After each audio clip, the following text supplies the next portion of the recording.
So when the word faith go out, people just use this word faith. We need to remember, it consists of a lot of different components, just like that elk dinner. It has to have the plate, and the fork, and the meat, and the relish, and all that.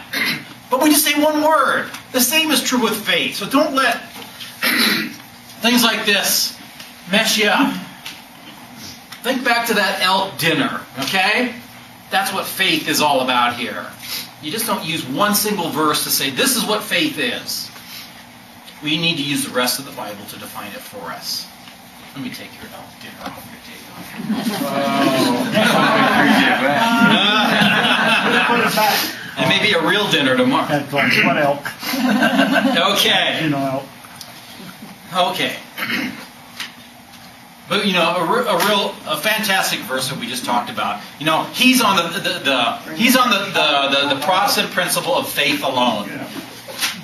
The material principle of the Reformation. It's by faith alone. Which is not in the Bible, right? And it's nowhere in the Bible. James chapter 2 verse 24 is the only verse in the entire Bible that has faith alone in the verse. But it says not by faith alone. So something to keep in mind here. Okay, let's move on now. Purgatory. Purgatory, a place and state of punishment in which the soul suffers for a time in order to be cleansed before going to heaven. Is that true or false? That's pretty close. It's pretty good. I can't believe he actually got this right. You know, purgatory. He made the essential component that's required here before going to heaven. Do we hope to go to purgatory? Yep. You bet, because you're going to heaven. It's a given. So he got that right. I'm amazed he had that right in here. But now he says, when will Helen get out of purgatory? No one knows. Popes have been in purgatory for centuries. How did you Could you do any documentation on this? So if he say Pope's been in purgatory for a century, then he must believe in purgatory then, right?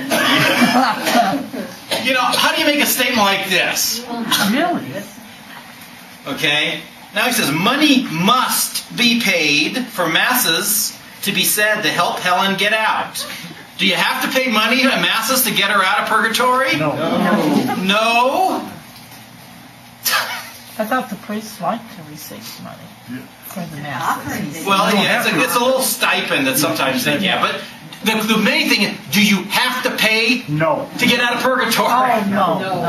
No, this is total nonsense. And you do not have to pay for masses if you can't afford it. That's right. You know, this is nonsense.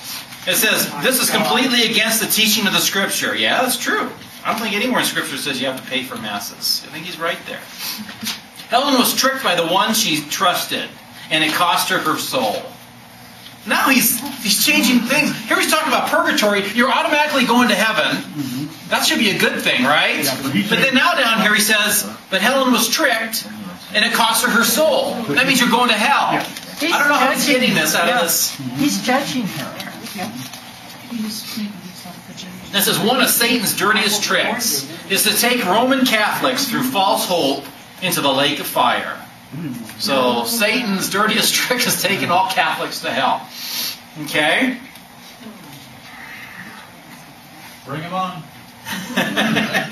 It says purgatory is not, notice not in bold print, bold letters there, not in the Bible. It was created by the Vatican as one of the greatest sources for money ever invented. Billions of dollars have been made. Billion, this is B-billion.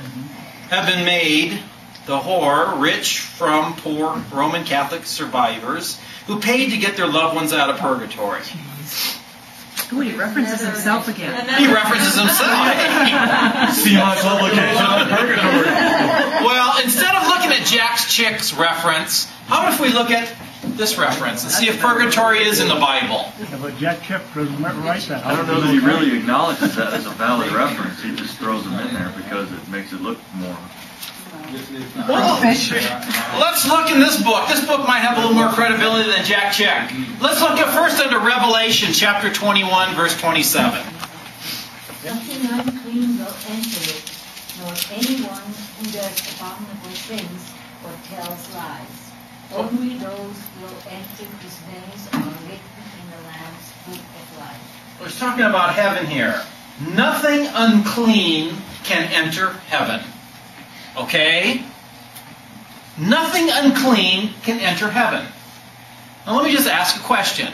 When most human beings die, do you think they are perfectly in a state of just perfect sanctifying grace? They don't have any bit of sin on their soul, any blemish, anything? Probably not. But it says here, nothing unclean shall enter heaven. So we've got a little dilemma. If you have to be perfectly clean or pure to enter heaven, and most people when they die, they're not perfectly clean. How do you get to be clean? Is this, I don't know, is this too... Scrubbed up in purgatory. Well, so we know these facts, but let's see if Jack check. He says it's not in the Bible.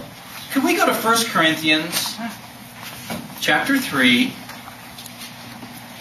verse 12 through 15? If different ones build on this foundation with gold, silver, precious stones, wood, hay, or straw, the work of each will be made clear. The day will disclose it. That day will make its appearance with fire, and fire will test the quality of each man's work. If the building a man has raised on this foundation still stands, he will receive his recompense. If a man's building burns, he will suffer loss. He himself will be saved, but only as one fleeing through fire. Who wrote Corinthians? Paul.